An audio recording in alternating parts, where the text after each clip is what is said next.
Continuamos con nuestro estudio semanal sobre el Apocalipsis y hoy veremos el capítulo 5, el rollo y el cordero. Apocalipsis 5:1. Y vi en la mano derecha del que estaba sentado en el trono un libro escrito por dentro y por fuera, sellado con 7 sellos. Aquí Juan nos está diciendo que vio un librito. Era un rollo pequeño de pergamino que tenía en la mano derecha. Y la tenía aquel que está sentado en el trono, es decir, el Padre.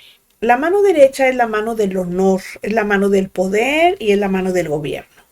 Apocalipsis 1:6a decía, tenía en su diestra 7 estrellas, o sea, eso habla de poder. Los libros de entonces eran muy diferentes a los de ahora, porque los de antes eran consistían en una larga tira de papiro o de pergamino que estaba escrita en columnas y esa se enrollaba en una vara vertical.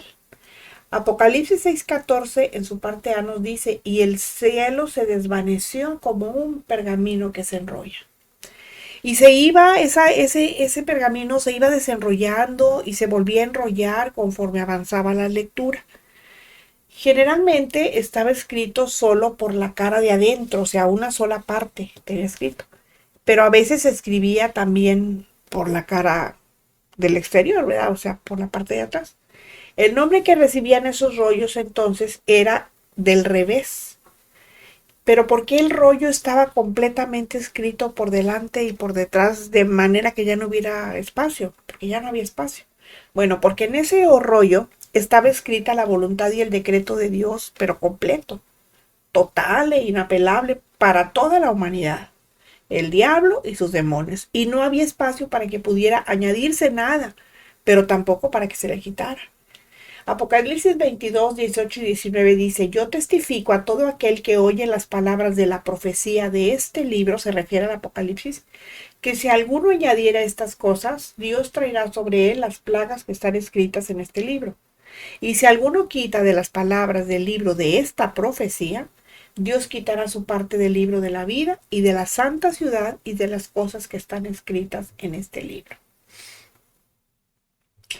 El rollo y sus 7 sellos. En Apocalipsis 1:19 dice, escribe las cosas que has visto y las que son y las que han de ser después de estas. Al momento en que el Padre sostiene en su mano derecha el rollo sellado y sin abrir, significa que en ese momento el plan de Dios acerca de las cosas que han de ser después de estas no había sido revelado a nadie. Si el rollo que estaba sellado con 7 sellos hubiese permanecido cerrado, el plan de Dios no iba a ser revelado y mucho menos ejecutado. Entonces, el hecho de que se abriera significa que no solo se iba a revelar, sino que se iba a dar a conocer, sino que también se ejecutaría. O sea, se iba a poner por obra todo lo que allí decía. Apocalipsis 5:2 dice, y vi a un ángel fuerte que pregonaba a gran voz, ¿quién es digno de abrir el libro y desatar sus sellos? Aquí vemos que surge un pregonero celestial. Y se trata de un ángel poderoso de parte de Dios Padre que preguntaba si había alguien digno de tomar la voluntad del Padre escrita en un libro sellado para el fin del fin, o sea, para el fin de los tiempos y sobre todo para ponerla por obra. Y Apocalipsis 5:3 dice que ninguno, ni en el cielo, ni en la tierra, ni debajo de la tierra podía abrir el libro, pero ni siquiera mirarlo. De entrada no se podía encontrar a nadie que fuera digno o que fuera capaz de abrir el contenido de ese rollo, ni siquiera de mirarlo. Y si el padre no encontraba a alguien que fuera digno de abrir el rollo, pues su voluntad no se iba a poder realizar en este mundo al final de los días. Ni siquiera la llamada por la iglesia romana reina del cielo lo puede abrir. Es más, ¿saben qué? Ni siquiera mirar el rollo, pero ¿saben por qué? Porque no existe nadie que sea reina del cielo. La Biblia no lo menciona. Bueno, pues el libro que contenía la voluntad de Dios en cuanto a su justicia y su juicio parecía que no se podía abrir porque aparentemente no había nadie digno o justificado para hacerlo. Y Apocalipsis 5:4 nos dice, y lloraba yo mucho porque no se había hallado a ninguno digno de abrir el libro, ni de leerlo, ni de mirarlo. En ese momento, Juan estaba llorando porque aparentemente no había manera de que la voluntad de Dios se hiciera, porque no había nadie que pudiera tomar el libro. A veces parece que no ocurre nada a nuestro alrededor. Parece que Dios está quieto y callado. Y este era uno de esos momentos. Y Juan llora porque sabe que si el rollo no se abre, no se va a llevar a cabo el juicio de Dios contra la humanidad rebelde y los reinos de este mundo, pues no vendrían a ser de nuestro Señor y de su Cristo. Y Apocalipsis 11:15b dice, los reinos del mundo han venido a ser de nuestro Señor y de su Cristo, y Él reinará por los siglos de los siglos. Eso dice en Apocalipsis 11:15b. Pero en el 5:4, pues Juan lloraba porque aparentemente no había quien lo abriera.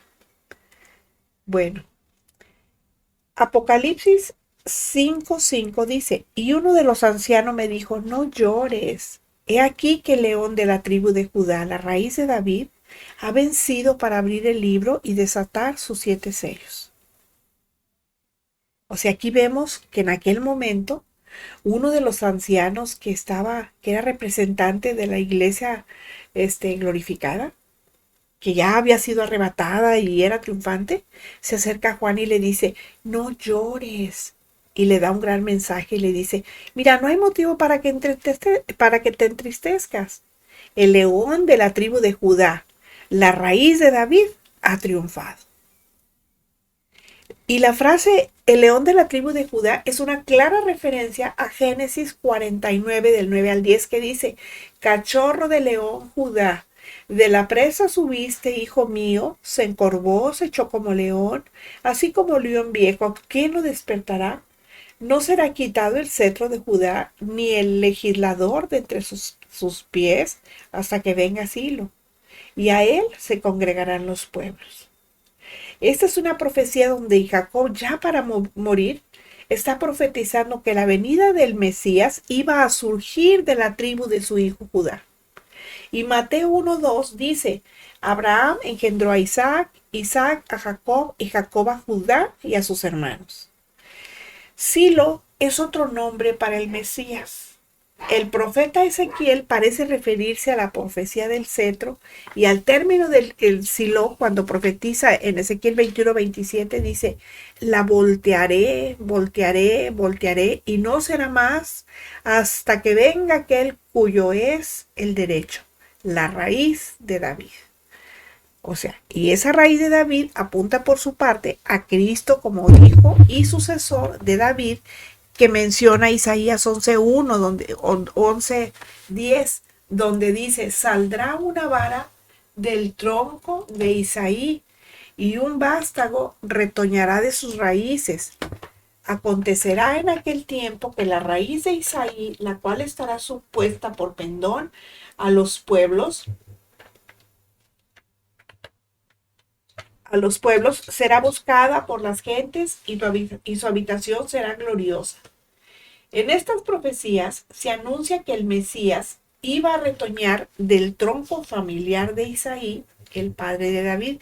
Recordemos que David fue el segundo rey de Israel y al parecer pues fue el más importante porque es del que más se tiene memoria. Apocalipsis 22:16 dice, yo Jesús he enviado mi ángel para daros testimonio de estas cosas en las iglesias. Yo soy la raíz y el linaje de David, la estrella resplandeciente de la mañana. Eso dice Jesús ahí. Cristo Jesús, como león de la tribu de Judá, le arrebata la presa al diablo, que a causa de la rebelión del hombre se había apoderado de este mundo. Por eso el diablo ahorita es el príncipe de este mundo. No es el rey, es el príncipe. Génesis 1:28 dice, y los bendijo Dios y les dijo, fructifíquense y multiplíquense, llenen la tierra y sojuzguenla, y señoreen en los peces del mar, en las aves de los cielos, y en todas las bestias que se mueven sobre la tierra. Aquí se le da una orden a Adán, pero por causa de su rebelión, sus hijos no pudieron cumplir el mandato de Dios de sojuzgar la tierra, porque enseña según a los Corintios 4 en su parte A que dice, el Dios de este siglo le cegó el entendimiento. Y Juan 12:31b lo llama Satanás, que es el adversario de Dios, que se ha convertido en el Dios de este siglo y en el príncipe de este mundo. Hebreos 2, 14 y 15 dice, así que por cuanto los hijos participaron de carne y sangre, él también participó de lo mismo para destruir por medio de la muerte al que tenía el imperio de la muerte, esto es, al diablo, y librar a todos los que por el temor de la muerte estaban durante toda la vida sujetos a servidumbre. Jesucristo, el león de la tribu de Judá, se convirtió en el Cordero de Dios para derrotar al diablo y redimirnos. Es en Él y a través de Él que vamos a cumplir con nuestro llamamiento de sojuzgar la tierra cuando Él vuelva. O sea, la profecía dada en Génesis 3:15 que dice, la simiente de la mujer te herirá en la cabeza. O sea, aquí se está refiriendo a Cristo el Cordero de Dios. Bueno, eso se cumplió en el Apocalipsis 5:5. Y este capítulo describe a Cristo como el león cordero, que es el único digno de iniciar la serie de juicios que van a romper el poder de la rebelión humana dirigida por Satanás. Cristo es el Dios hombre. Él es digno de liberar la ira de Dios que sojuzgará la tierra y llevará todo enemigo a la sumisión ante él. La santa ironía de Dios es que un cordero es el único digno de romper los sellos que refrenan su ira contra las fuerzas del mal. Es decir, fíjense, es a un cordero que representa la debilidad, porque ya sabemos las características del cordero. Se puede decir que es algo torpe, tiene de vista corta, siempre necesita, es débil. Bueno, por eso se piensa que es una paradoja, porque es a un cordero que representa la debilidad que Dios le ha permitido desatar el poder del juicio de Dios contra los opresores de la tierra. Dice primero a los Corintios 1:25, dice, porque lo insensato de Dios es más sabio que los hombres, y lo débil de Dios es más fuerte que los hombres. Aquí la realidad es que la debilidad del Cordero de Dios es mucho más fuerte que el poder combinado de todos sus enemigos. Al oír las palabras del anciano anunciando la victoria de Cristo, también en relación a la apertura del rollo, pues el diablo se estremeció y tembló. Dice Apocalipsis 5, 6, 7, y miré y vi que en medio del trono y de los 4 seres vivientes y en medio de los ancianos estaba en pie un cordero como inmolado. No dice que estaba inmolado, dice como inmolado, que tenía 7 cuernos y 7 ojos, los cuales son los 7 espíritus de Dios enviados por toda la tierra. Y vino y tomó el libro de la mano derecha del que estaba sentado en el trono. Bueno, veamos la posición que ocupa cada uno de los personajes aquí descritos. Por ejemplo, el Cordero. Él está sentado en medio del trono, está en medio del trono. Y esto concuerda con el Apocalipsis 3:21.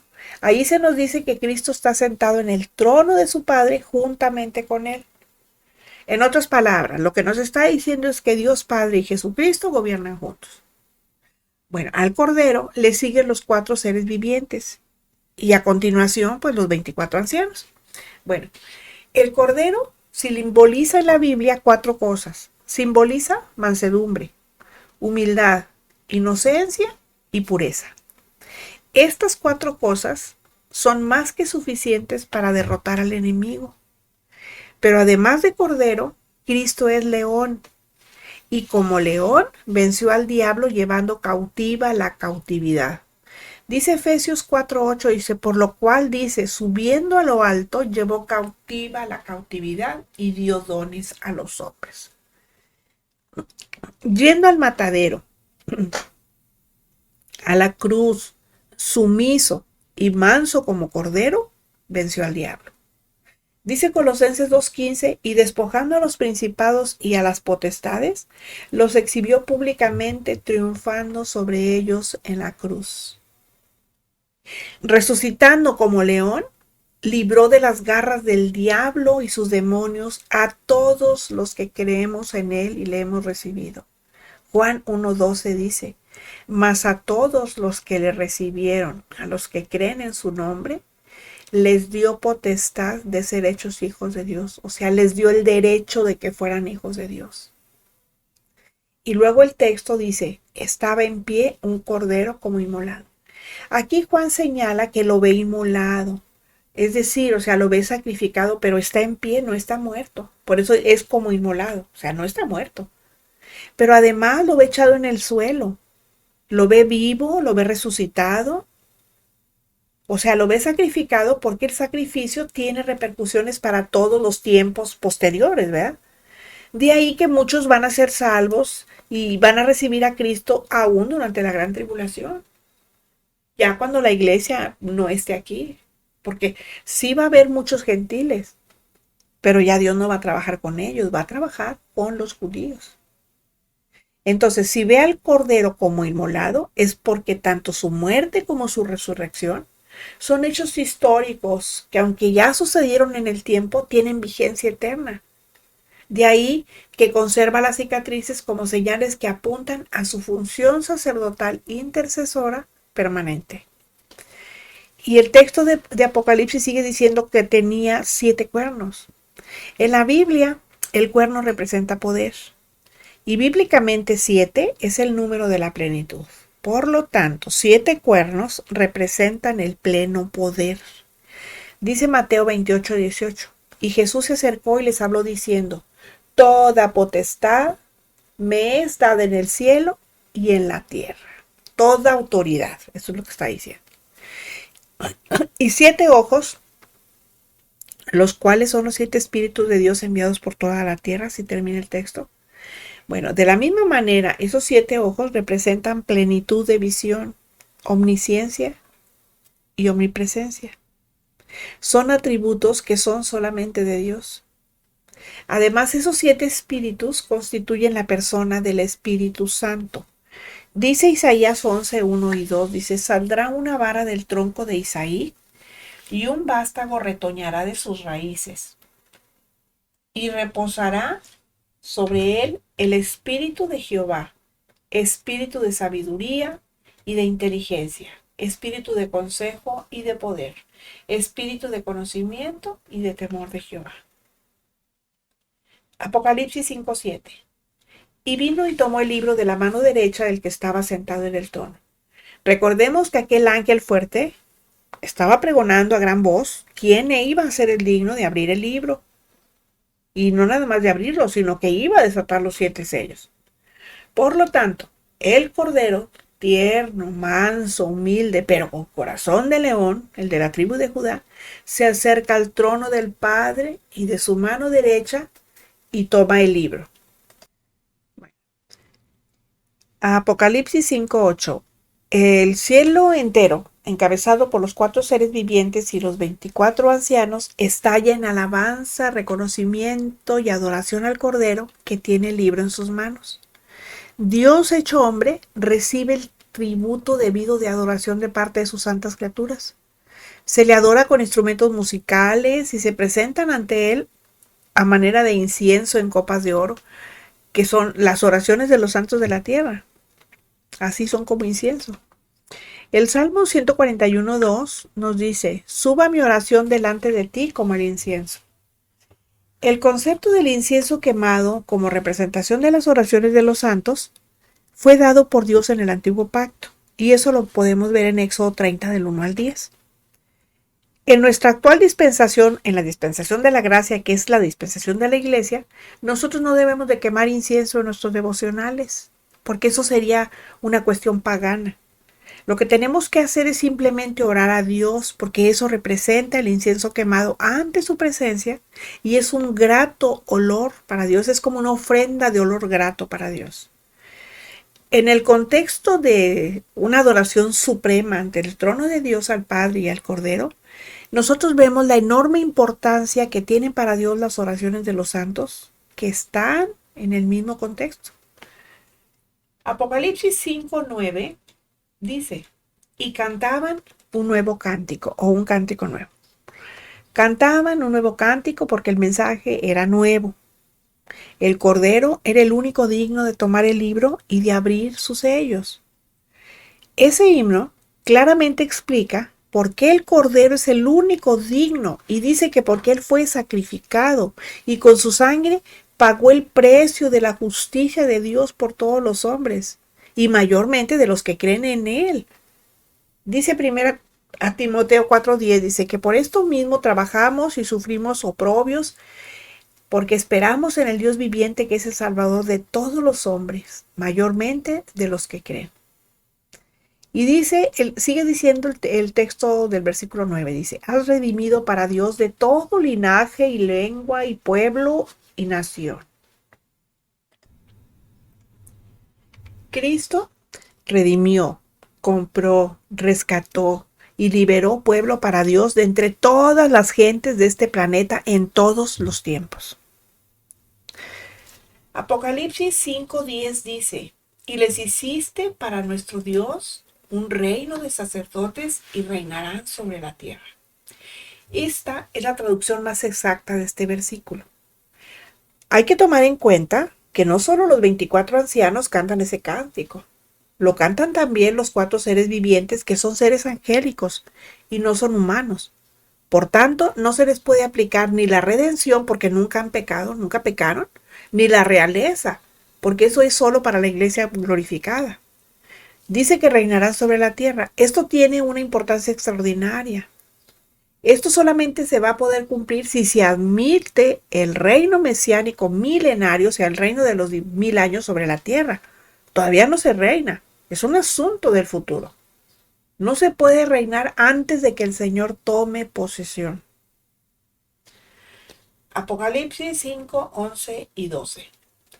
Dice, y miré y oí la voz de muchos ángeles alrededor del trono y de los seres vivientes y de los ancianos, y su número era millones de millones, que decían a gran voz, el cordero que fue inmolado es digno de tomar el poder, las riquezas, la sabiduría, la fortaleza, la honra, la gloria y la alabanza. Esta vez Juan no solamente ve a los 4 seres vivientes y a los 24 ancianos alabando al cordero, porque ve juntamente con ellos a muchos ángeles y dice que su número era millones de millones. Lo que Juan vio fue la adoración universal al Cordero. Y dice que todos ellos decían a gran voz, el Cordero que fue sacrificado es el digno de tomar el poder, las riquezas, la sabiduría, la fortaleza, la honra, la gloria y la alabanza. El Cordero es digno de recibir 7 componentes de la alabanza, que es el número de plenitud y perfección, que declara la plenitud y profundidad de su dignidad. Y aquí dice que tienen que tomar el poder, las riquezas, la sabiduría, la fortaleza, la honra, la gloria y la alabanza. Son 7 componentes de esa alabanza. Vamos a ver qué es lo que significa cada uno. Poder. El poder es la capacidad infinita que Dios tiene para llevar a cabo su voluntad. Las riquezas. Bueno, las riquezas no crean que son materiales. Es la abundancia de toda clase de recursos gloriosos que están a su disposición. La sabiduría de Dios es la capacidad, la destreza y cordura absolutas para planificar y poner por obra su conocimiento. La fortaleza. Aquí la fortaleza se entiende como fuerza. Eso significa que es el vigor, la robustez, la resistencia. Y en el caso del Señor es la omnipotencia, o sea, el todopoderoso. Honor. Es el reconocimiento, es la aceptación, es la consideración que se tienen hacia la dignidad del Señor. Gloria. ¿Qué es la gloria? Es la expresión del esplendor que emana de sus atributos divinos. Y la alabanza es la exaltación que el Cordero recibe y que merece a causa de su dignidad. Entonces, solo a Dios debemos alabar y adorar.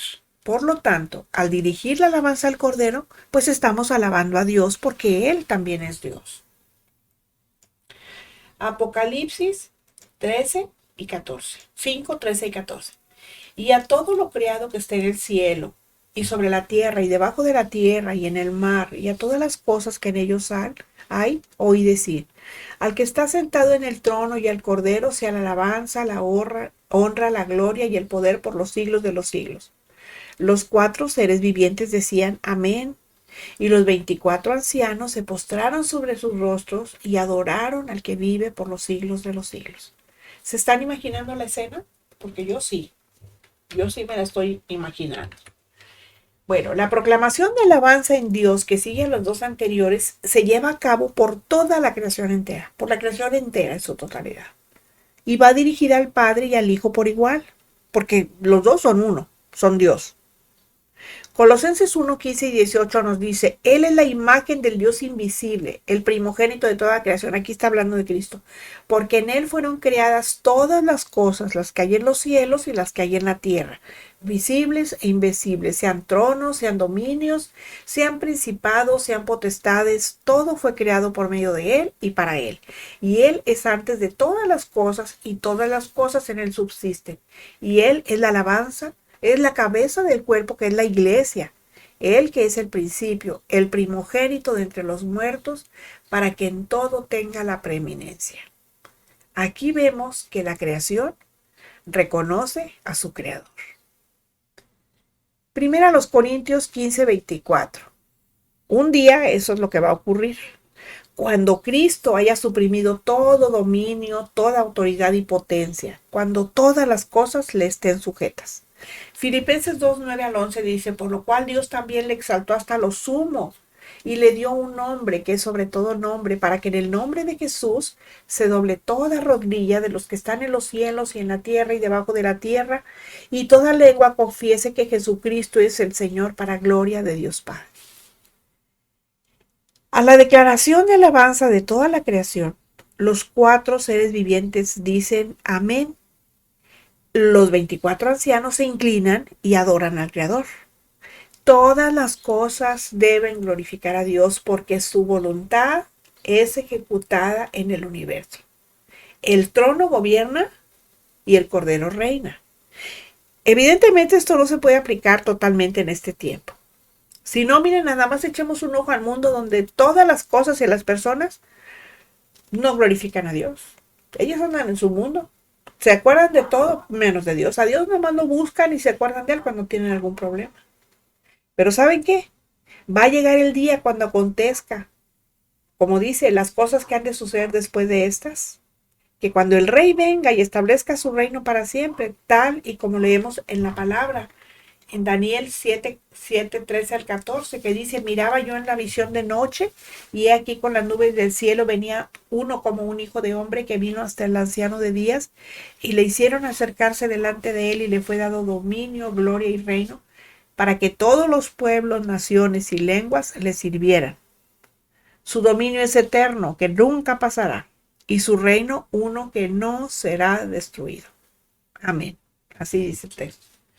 Bueno, Romanos 8:18 dice, pues tengo por cierto que las aflicciones del tiempo presente no son comparables con la gloria venidera que en nosotros ha de manifestarse, porque el anhelo ardiente de la creación es el aguardar la manifestación de los hijos de Dios, porque la creación fue sujetada a vanidad, no por su propia voluntad, sino por causa del que la sujetó en esperanza, porque también la creación misma será libertada de la esclavitud de corrupción a la libertad gloriosa de los hijos de Dios, porque sabemos que toda la creación gime a una y aún está con dolores de parto hasta ahora. Y no solo ella, sino que también nosotros mismos, que tenemos las primicias del Espíritu, nosotros también gemimos dentro de nosotros mismos, esperando la adopción, la redención de nuestro cuerpo. Mientras tanto, la misma creación espera el momento en el cual se manifiesta el Señor y los que somos suyos con Él. El Señor nos bendiga.